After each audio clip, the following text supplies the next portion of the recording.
Hey Courtney, can you stay late today? Noah called out and I need someone to cover a shift. I just worked a 10-hour shift and I'm already at 40 hours this week. It would be overtime.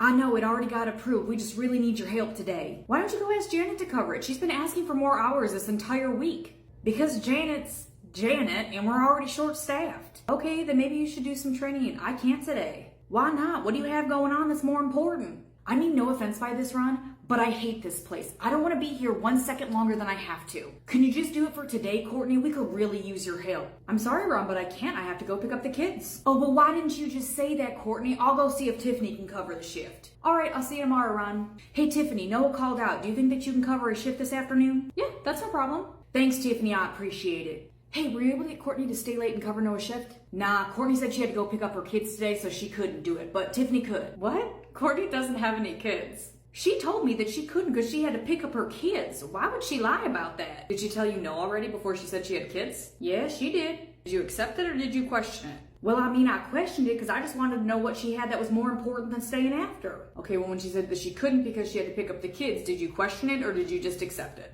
I accepted it. Well, there you go. That's why she lied.